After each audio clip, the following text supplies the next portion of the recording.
Hello guys, welcome on YouTube channel. Guys, आज हम next question करेंगे AMCV का। ये मोस्ट इंपॉर्टेंट क्वेश्चन है, करते हैं हम इसको। Solve the variational problem JY equals to integration 1 to 2 √1 + y dash की square upon x dx where boundary condition is y1 equals to 0 and y2 equals to 1। इसका प्रूफ करेंगे हम। द गिवन इक्वेशन इज, हमें क्या given equation है, ये हमें equation given है, यानी j of y equals to integration 1/2 √1 + y dash की स्क्वायर अपॉन x dx। इसको हमने क्या नाम दे दिया, equation number 1। Now we know that, हमें क्या पता है कि IY equals to integration a to b where f is a function of x, y and y dash dx।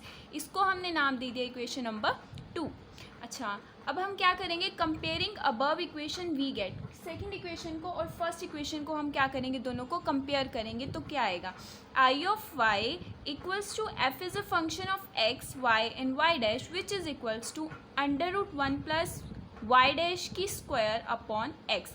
अच्छा, अब हमें ये पता है कि हम x 1/x को क्या लिख सकते हैं, हम 1/x को लिख सकते हैं x इनवर्स लिख सकते हैं, तो इसलिए हमने यहाँ पे 1/x को क्या लिख दिया, x इनवर्स लिख दिया। अच्छा, अब हमें ये पता है कि अगर हमारे पास √x हो तो उसको हम क्या लिख सकते हैं, √x को हम लिखते हैं x 1/2। तो अगर हम √x को x 1/2 लिख सकते हैं तो हम इस पूरी की पूरी इक्वेशन को, अगर ये पूरी को x ले लें हम, तो 1 + y डैश की स्क्वायर और इसकी पावर सबकी 1/2 लिख सकते हैं। तो हमने वैसे ही लिख दिया इसे, ठीक है। अब इसको हम क्या करेंगे, डेरिवेट करेंगे विद रिस्पेक्ट टू y, यानी हम f को क्या कर रहे हैं, डेरिवेट कर रहे हैं विद रिस्पेक्ट टू y। तो curly f upon curly y equals to 0। क्यों 0? क्योंकि यहाँ पर जो है कोई भी y की फंक्शन नहीं है, y फंक्शन नहीं है, y ये वैल्यू नहीं है, इसलिए ये क्या हो गया, 0 हो गया। नेक्स्ट हम क्या करेंगे, इसको डेरिवेट करेंगे with respect to y dash. अच्छा, अब हमें ये फॉर्मूला पता है, u एंड v डैश का फॉर्मूला पता है डेरिवेशन का, वो क्या होता है, ये होता है u as it is v का derivative plus v as it is u का डेरिवेटिव। हमें पता है ये फॉर्मूला होता है हमारे डेरिवेशन का, तो हमने इसी फॉर्मूले को यहाँ पे अप्लाई किया है।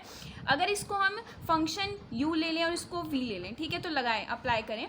देखिए ये वाला फंक्शन एज इट इज़, ठीक है, u को आगे ले लिया, v को आगे ले लिया, कोई वो नहीं होगा, तो ये वाला फंक्शन एज इट इज़ और इसका डेरिवेटिव। अब हमें डेरिवेशन आती है, क्या होती है कि अगर हमने x 1/2 को डेरिवेट करना है तो क्या आएगा, 1/2 x 1/2 - 1 होता है, और हमको क्या पता है कि 1/2 - 1 अगर इसको हम सॉल्व करेंगे तो वो आ जाएगा -1/2, ठीक है। या तो इसलिए यहाँ पर क्या आ गया, 1/2 1 + y डैश की स्क्वायर की पावर -1/2, और इसका अंदर वाले का डेरिवेट करेंगे तो आएगा 2y डैश प्लस, अब ये फंक्शन एज इट इज़, और इसका जब डेरिवेटिव करेंगे with respect to y dash, तो यहाँ y डैश तो है नहीं, तो इसलिए यहाँ क्या आ जाएगा, 0। अब आगे करेंगे इसको। अब हमें पता है curly f upon curly y हमारा क्या आया था, x इनवर्स 1/2 1 + y डैश की स्क्वायर और इस पूरे की पावर -1/2 2y डैश प्लस 0, ठीक है। अगर यहाँ 0 है, हमारा यहाँ 0 है, तो 0 को हम मल्टीप्लाई करते हैं किसी भी के साथ, तो वो आंसर क्या होता है, टोटल 0 हो जाता है, इसलिए यहाँ पे क्या हो गया, 0 आ गया, ठीक है। अब हम इससे क्या आएगा, देखिए curly f upon curly y dash which is equals to, अच्छा अब हमने बताया था कि हमने क्या बताया है कि 1/x को हम x इनवर्स -1 यानी x इनवर्स 1 लिखते हैं ना, तो इसको हम इस वाली को चीज़ को हम ऐसे लिख सकते हैं, तो हमने वैसे ही लिखा हुआ है कि 1/x इनवर्स 1 को हम क्या लिखा हुआ है, 1/x प्लस डॉट, अच्छा ये वाला 2y dash as it is, और हमें पता है, हमने अभी बताया था कि √x, अगर √x दिया होता है तो उसको हम लिखते हैं x की पावर 1/2, तो यहाँ पे हमें दे रखा है, और हमको ये भी पता है कि 1/x को हम क्या लिख सकते हैं, x -1 लिखते हैं, तो ये माइनस में है, तो इसलिए ये फंक्शन पूरा का पूरा नीचे आ जाएगा, तो इसलिए ये फंक्शन इक्वेशन बन जाएगी 2y डैश अपॉन 2, ये वाला जो 2 है वो यहाँ आ जाएगा, और ये पूरी की पूरी वैल्यू नीचे आ जाएगी अंडर रूट में। अच्छा, तो यहाँ से 2 से 2 कैंसिल, तो वो क्या हो जाएगा, 1/x y dash upon √1 + y dash की स्क्वायर, ठीक है, आई होप गाइस कि आपको इतना समझ में आ गया होगा। अब नेक्स्ट करेंगे, वी नो दैट, हमें क्या पता है कि कर्ली एफ अपॉन कर्ली वाई minus d upon d x, curly F upon curly Y dash equals to 0, this is the Euler's equation. हमें आइलर्स थ्योरम पढ़ी है आगे पीछे, फर्स्ट आगे वीडियोज़ में हमने पढ़ी है आइलर्स थ्योरम, ये हमारी आइलर्स इक्वेशन है, आइलर्स थ्योरम है। तो हमने यहाँ पे पढ़ी है कि कर्ली एफ अपॉन कर्ली वाई minus d upon d x curly F upon curly Y dash equals to 0। अगर आपने नहीं पढ़ी है तो आप उसे जाके पहले पढ़ लीजिए, मोस्ट इंपॉर्टेंट है, ये एग्ज़ाम में आती है। तो अब इस वाली इक्वेशन में हम वैल्यूज़ को पुट करेंगे, तो curly F upon curly y हमारा 0 आया तो हमने 0 लिख दिया, minus d upon d x, और curly F upon curly Y dash की वैल्यू क्या आई है, वो हमारी वैल्यू आई है 1 upon x y dash upon under root 1 plus Y dash की स्क्वायर, तो हमने वही लिख दी यहाँ पे, विच इज़ इक्वल्स टू 0। यहाँ 0 है तो 0 लिखने की ज़रूरत नहीं है, तो हमने क्या लिखा, d upon d x y dash x under root 1 plus Y dash की square which is equals to 0। अब ये क्या कर रहा है, integrating both side we get, इसको क्या किया कि बोथ साइड इसने क्या कर दिया, इंटीग्रेट कर दिया। अब हमें पता है कि इंटीग्रेशन और डेरिवेशन एक दूसरे के साथ कैंसिल आउट हो जाते हैं, तो ये क्या हो जाएगा, कैंसिल आउट हो जाएगा। तो हमारे पास क्या फंक्शन बचेगा, y dash upon x under root 1 plus Y dash की square which is equals to c. अच्छा, अगर हम 0 का इंटीग्रेशन करते हैं तो वो क्या आता है, सी आता है, ठीक है, ठीक है। अब ये क्या है, इसका क्रॉस मल्टीप्लिकेशन जब हम कर देंगे तो क्या आएगा, y डैश इक्वल्स टू सी। देखिए जब इसका हम क्रॉस मल्टीप्लिकेशन कर रहे हैं यहाँ पे, अगर यहाँ 1 लिख दिया और इसको क्रॉस मल्टीप्लाई कर दें तो इस y डैश को इससे 1 से मल्टीप्लाई करेंगे y डैश आ जाएगा, और इसको इससे मल्टीप्लाई करेंगे तो आएगा c x under root 1 plus Y dash की स्क्वायर। नेक्स्ट हमने क्या किया, squaring both side we get, इसका और इसका इन दोनों साइड हमने स्क्वायर कर दी, तो हमें क्या मिला, वाई डैश की स्क्वायर इक्वल्स टू सी की स्क्वायर एक्स की स्क्वायर, और इसकी स्क्वायर करेंगे पूरी 1 plus Y dash under root 1 plus Y dash की स्क्वायर की होल स्क्वायर, ठीक है। तो वाई डैश की स्क्वायर इक्वल्स टू सी स्क्वायर एक्स स्क्वायर। अच्छा, अब हमने इसकी स्क्वायरिंग की थी तो अंडर रूट जो है वो कैंसिल आउट हो जाएगा, तो हमारे पास क्या बचेगा, 1 प्लस वाई डैश की स्क्वायर। अब y डैश की स्क्वायर इक्वल्स टू इसको अंदर मल्टीप्लाई करेंगे c की स्क्वायर x की स्क्वायर प्लस इसको इससे मल्टीप्लाई करेंगे तो c की स्क्वायर x की स्क्वायर y डैश की स्क्वायर, और ये वाली जो वैल्यू है, जो y डैश वाली वैल्यू है, अगर हम उसको इधर ले आएंगे तो क्या आएगा, y डैश की स्क्वायर यहाँ प्लस में है तो जो कि माइनस हो जाएगी, माइनस c की स्क्वायर x की स्क्वायर y डैश की square which is equals to c square and x square. यहाँ से हम वाई डैश की स्क्वायर को कॉमन ले सकते हैं, तो हमने यहाँ पे क्या किया, वाई डैश की स्क्वायर को यहाँ कॉमन ले लिया, तो हमारे पास क्या आया, 1 minus C square x square and equals to सी स्क्वायर एक्स स्क्वायर। अब वाई डैश यहाँ एज इट इज़ रहेगा, यहाँ ये मल्टीप्लाई हो रही है टर्म, तो वहाँ जाके ये क्या हो जाएगी, डिवाइड हो जाएगी, ठीक है। तो हमारे पास वाई डैश स्क्वायर की वैल्यू आएगी c square x square upon 1 minus सी स्क्वायर एक्स स्क्वायर, और ये y डैश की स्क्वायर की वैल्यू ये है, तो y डैश की वैल्यू क्या आएगी, which is equals to c x under root c x upon under root 1 minus C square and x square हो जाएगी। तो जब हम इसको डेरिवेट, अब हमें पता है, क्या पता है कि y डैश को हम क्या लिखते हैं, y डैश को हम लिखते हैं dy बाय dx लिखते हैं इसको हम। तो जब हम इसको ऐसे लिख दिया और ये टर्म एज इट इज़ लिख दी, तो अब इसको क्रॉस मल्टीप्लाई दोबारा अगर हम कर देंगे, यहाँ पे क्रॉस मल्टीप्लाई कर देंगे तो डी वाई यहाँ रह गया, ठीक है।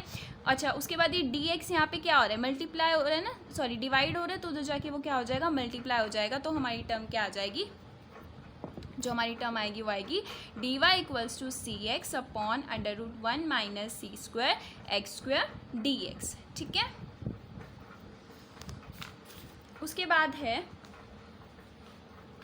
Integrating both side we get, अगर हम इसका इंटीग्रेट करेंगे बोथ साइड, ये वाली जो टर्म आई है उसको हमने इंटीग्रेट कर दिया बोथ साइड, तो क्या आएगा, इसको जब हम इंटीग्रेशन करेंगे तो इंटीग्रेशन से जो डेरिवेशन है वो कैंसिल आउट हो जाएगा, तो ये कैंसिल आउट हो जाएगा, ओनली वाई आ जाएगा विच इज़ इक्वल्स टू। अच्छा, यहाँ इसने क्या किया, जो सी एक्स डी एक्स था ना उसको इसने पुट कर दिया d t, and under root 1 minus C square x square को इसने क्या लिख लिया, अंडर रूट टी ले लिया, कंसीडर कर लिया, ठीक है। तो ये लिख दिया यहाँ पे इसने। तो अभी क्या आया, y इक्वल्स टू इंटीग्रेशन, अच्छा इसको हम लिख सकते हैं, हमने बताया था कि अंडर रूट टी को हम क्या लिखते हैं, टी 1/2 और ये क्या है, अपॉन में है, 1/√t है, तो इसको हम क्या लिख सकते हैं, t - 1/2, ठीक है। तो हमने यहाँ लिख दिया और dt एज इट इज़। जब हमने इसका इंटीग्रेशन किया तो क्या आएगा, ये वाली टर्म एज इट इज़ आ जाएगी, -1/2t 1/2 प्लस c डैश, ठीक है। हमें इंटीग्रेशन आती है सबको, तो इंटीग्रेशन इजीली हो जाएगी। उसके बाद है y = -1/2 और t की वैल्यू हमने क्या पुट की थी, t की वैल्यू हमारी ये थी ना, √t की वैल्यू ये थी, तो उसने यहाँ पे t की वैल्यू लिख दी प्लस c डैश। तो अगर यहाँ c डैश क्या है, पॉजिटिव में है, तो ये उधर जाके नेगेटिव साइन में हो जाएगा, तो हम पास क्या आएगा, y - c dash which is equals to -1/c √1 - c² x², ठीक है। आगे squaring both side we get, अगर दोनों साइड हम स्क्वायर करते हैं तो क्या आएगा, ये देखें, अगर दोनों साइड हम स्क्वायर करते हैं तो आएगा y - c डैश की स्क्वायर होल स्क्वायर आएगी equals to 1/c², 1 - c² x²। अच्छा, अब हमें पता है, अब ये एज इट इज़ ये वाली टर्म, और इसको अंदर मल्टीप्लाई करेंगे तो आएगा 1/c² माइनस इसको अंदर मल्टीप्लाई करेंगे तो c² x² आ जाएगा। तो c² से c² कैंसिल आउट हो जाएगा, तो y - c डैश की square whole square which is equals to 1/c² x², ठीक है। उसके बाद क्या किया, ये यहाँ नेगेटिव था तो ये उधर उस साइड जाके पॉजिटिव साइन में कन्वर्ट हो गया, और यहाँ तो ये पॉजिटिव है ही एज इट इज़, तो हमारे पास इक्वेशन जो बनेगी वो बनेगी x² plus bracket y - c dash की whole square which is equals to 1/c²। इसको हमने क्या नाम दे दिया, इक्वेशन नंबर स्टार। अब हमें बाउंड्री कंडीशन क्या गिवन है, बाउंड्री कंडीशन गिवन है कि y1 = 0 एंड y2 = 1, ये हमें बाउंड्री कंडीशन गिवन है। बाउंड्री कंडीशन का क्या मतलब कि x को अगर हम 1 पुट करते हैं तो y की वैल्यू क्या आएगी, 0 आएगी। अगर x को हम 2 पुट करेंगे तो y की वैल्यू क्या आएगी, 1 आएगी। By using first boundary condition y1 = 0, यानी x की वैल्यू अगर हम 1 पुट करते हैं तो y क्या आएगा, 0 आएगा। तो होएगा इस वाली टर्म में, इक्वेशन स्टार में हम बाउंड्री कंडीशन को, फर्स्ट बाउंड्री कंडीशन को पुट कर रहे हैं वैल्यू को, तो x² plus y - c dash की whole square which is equals to 1/c², ये हमारी इक्वेशन नंबर 4 है। तो x की वैल्यू क्या है, 1 की स्क्वायर प्लस y की value 0 - c dash square which is equals to 1/c²। तो 1 की स्क्वायर हमें पता है, 1 की स्क्वायर क्या होती है, 1 प्लस c डैश की स्क्वायर इक्वल्स टू 1/c²। यही नेगेटिव था ना, तो नेगेटिव का साइन का स्क्वायर नेगेटिव से नेगेटिव कैंसिल हो जाएगा, तो प्लस c डैश की स्क्वायर आ जाएगी। तो इसको हमने नाम दे दिया इक्वेशन नंबर स्टार। आगे, and by using second condition, और जो हमारी सेकंड बाउंड्री कंडीशन है वो क्या है कि y2 = 1, यानी x की वैल्यू को हम 2 पुट करेंगे तो y की वैल्यू क्या आएगी, 1 आएगी। तो हमारी जो इक्वेशन नंबर स्टार है वो हमने लिख ली यहाँ पे। उसके बाद ये बाउंड्री कंडीशंस की वैल्यू को पुट किया, यानी x की जगह को x की प्लेस पे 2 पुट किया और y की प्लेस पे 1 पुट किया, तो हमने ये फर्स्ट इक्वेशन में पुट कर दिया। अब हमें पता है कि 2² क्या होता है, 2² = 4 plus 1 - c dash square whole square which is equals to 1/c²। अब यहाँ इसने क्या किया कि 1/c² को इसने पुट किया, 1 प्लस c डैश की स्क्वायर ले लिया, ठीक है। तो 4 प्लस 1 - c डैश की whole square which is equals to 1 plus c dash की स्क्वायर। अब यहाँ फॉर्मूला लगा है, हमें पता है a - b की square which is equals to a² plus b² minus 2ab, यही होता है हमारा फॉर्मूला। तो वही फॉर्मूला इसने यहाँ अप्लाई कर दिया, यानी a की स्क्वायर b की square minus 2a and b equals to 1 plus c dash की स्क्वायर। जब 1 की स्क्वायर क्या होती है, 4 एज इट इज़ प्लस 1 की स्क्वायर 1 प्लस c डैश की स्क्वायर को एज इट इज़ लिख दिया minus 2c dash which is equals to 1 plus c dash की स्क्वायर।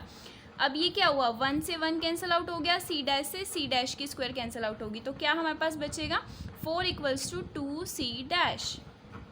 यहाँ ये 2 मल्टीप्लाई हो रहा है, उधर जाके डिवाइड हो जाएगा, इसको कट कर देंगे तो c डैश की वैल्यू हमारे पास क्या आ जाएगी, 2 आ जाएगी।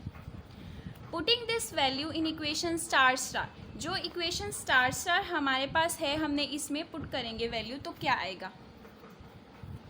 इक्वेशन स्टार है हमारे पास 1 प्लस सी डैश की square which is equals to 1 upon c square. तो सी डैश की स्क्वायर हमारी क्या आई है? सी डैश की वैल्यू आई है हमारी 2, तो हमने 2 की स्क्वायर लिख दी। 1 अपॉन सी स्क्वायर, 2 की स्क्वायर क्या होती है? 4 होती है, तो 4 प्लस 1 5 हो जाएगा which is equals to 1 upon c square. तो यहाँ से हमारे सी स्क्वायर की क्या वैल्यू आ जाएगी? C square equals to plus minus 1 upon under root 5। Put the value of c and c dash in equation star. अब जो हमारी इक्वेशन स्टार है, ये इक्वेशन स्टार है, इसमें हमने c की और c डैश की वैल्यू को दोनों को पुट कर दिया, तो हम पास आया है x की स्क्वायर प्लस y माइनस 2 की whole square which is equals to 5 and which is a circle with centre at 0 2 and radius under root 5, hence solve. Thank you so much guys. अगर आपकी ये हेल्पफुल है तो इस video को share करें। Thank you so much.